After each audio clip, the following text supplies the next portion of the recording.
11वें अध्याय में विश्वरूप का वर्णन है।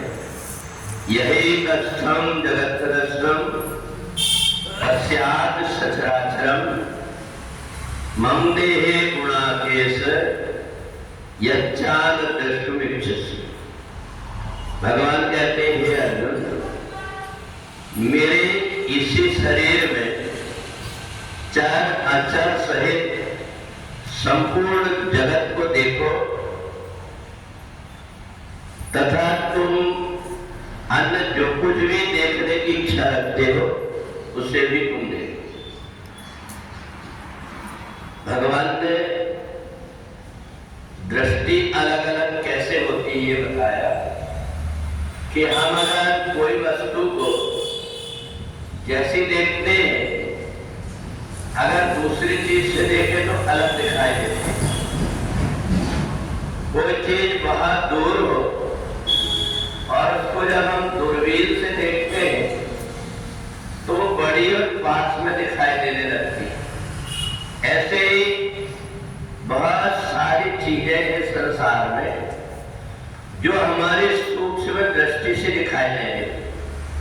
हम जहां बैठे हुए हैं, आसपास हजारों प्रकार के छोटे छोटे जीव जंतु हैं बैक्टीरिया के रूप में, परंतु वो दिखाई नहीं देते।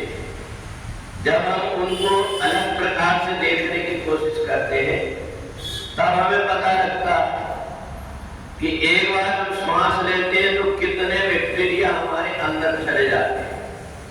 और इसलिए ये अगर सामान्य दृष्टि से हम देखें तो हमें दिखाई नहीं देता। यही बात भगवान अर्जुन को कह रहे हैं कि अभी तक संसार की दृष्टि से व्यक्ति ने देखा। हम अगर वैसे खुली आंख से देखते हैं तो और तो दिखाई देता है।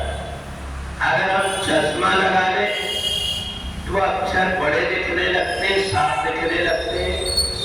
ऐसे ही भगवान ने अर्जुन से कहा, ये मेरा शरीर तुमको छोटा दिखाई दे रहा है, परंतु यदि तुम देखना चाहो तो इस छोटे शरीर में तुम्हें सारा ब्रह्मांड दिखा सकता। अर्जुन को आश्चर्य भी लगा। भगवान ने बहुत सारी ऐसी बातें बता दिया कि जो ज्ञान में तुम्हें दे रहा हूं, इससे पहले इस ज्ञान को सूर्य भगवान के पिता को भी मैंने दिया। अर्जुन को और भी आश्चर्य हुआ। बहुनी में गति कहानी जन्मानी अर्जुन, भगवान से अर्जुन ने कहा, आपका जन्म तो अभी अभी हुआ और आप इतनी बड़ी बड़ी बातें कर रहे हैं। भगवान ने कहा, ऐसा नहीं, मेरे और तुम्हारे कई जन्म हो गए, तुमको याद नहीं है और मेरे को सब कुछ याद है।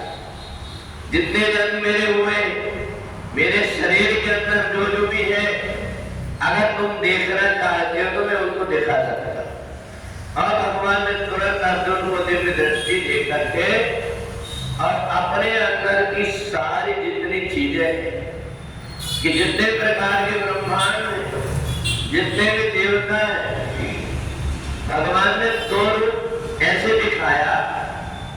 एक ऐसा रूप जिसके अंदर सारा ब्रह्मांड, उसमें नदी नाले पेड़ पौधे सूर्य आकाश चंद्रमा ये सब कुछ है। और फिर बाद में भगवान ने दूसरा रूप दिखाया। उन सब में सूक्ष्म रूप में जो शक्ति काम करे वो मेरी शक्ति काम करे। तो इसलिए अर्जुन को भगवान ने दोनों प्रकार के रूप जब दिखाया तो इसी को हम विश्व रूप कहते हैं कि सारा विश्व जिस परमात्मा में समाया हुआ है वह परमात्मा छोटे से छोटा भी बन जाता है और बड़े से बड़े भी बन जाता है। वही परमात्मा बामन बनकर के कश्यप के यहाँ जिसका जनेऊ संस्कार होता है, वही बामन विराट रूप बना करके एक पैर में पूरी पृथ्वी को नाप देता है। इतना जो विराट रूप है, इसलिए अर्जुन को भगवान ने दिखाया कि जीवात्मा में और परमात्मा में ये अंतर है। जीवात्मा परवश माया के जैसे वो फंसा हुआ है उसके अनुसार ही उतना सोचता है। हम जहां जन्म लिए हम उस परिवार को अपना सोचते, हम अपने परिवार के लिए घर बना लेते, परंतु जब अगर व्यक्ति देखे कि इसके पहले जो मेरा परिवार था वो मेरे पड़ोस में बैठा हुआ है, अब व्यक्ति को बड़ी बेचैनी हो जाती कि अब क्या कर, ये भी मेरा है, ये भी मेरा है, ये भी मेरा है, सब तरफ। तो जब वो विचित्र विचित्र ढंग के देखने लगता है तो उसके अंदर परेशानी हो जाती है। आज हम जिस परिवार को अपना कह रहे हैं उस परिवार में कोई बेटा या बेटी मर करके दूसरी जगह जन्म जब ले लिया और व्यक्ति जान जाता है कि ये मेरा है, अब फिर वो बड़े उलझन में पड़ जाता है कि मैं करूं क्या।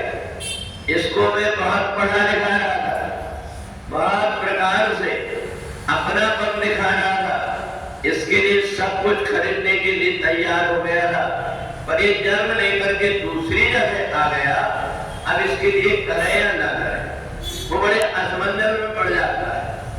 और इसलिए फिर दूसरी बात जब देखता है जिस परिवार में मैं बैठा हुआ, ये परिवार भी जब छोड़ जाएगा, पत्नी कहाँ जाएगी, बेटा कहाँ जाएगा, बेटी कहाँ जाएगी, ये अगर उसने अभी ही देख लिया और ज्यादा परेशान हो जाता है। इसलिए भगवान ने कहा तुमको सीमित रखे हुए हैं कि जहां हो उतना ही तुम देख रहे। और मैंने तो करोड़ी में नहीं जानी, मैंने बहुत सारे अवतार लिया, मैंने अपने जितने भक्त हैं उनके उद्धार के लिए प्रयत्न किया। इसलिए मैंने तुम्हें दिव्य दृष्टि दिखा करके बता दिया कि जो कुछ भी आज कर्म करोगे उसका फल कल तुमको भुगतना पड़ेगा। इसलिए सोच विचार करके कर्म करना तो तुम्हारा भविष्य सुधर जाएगा।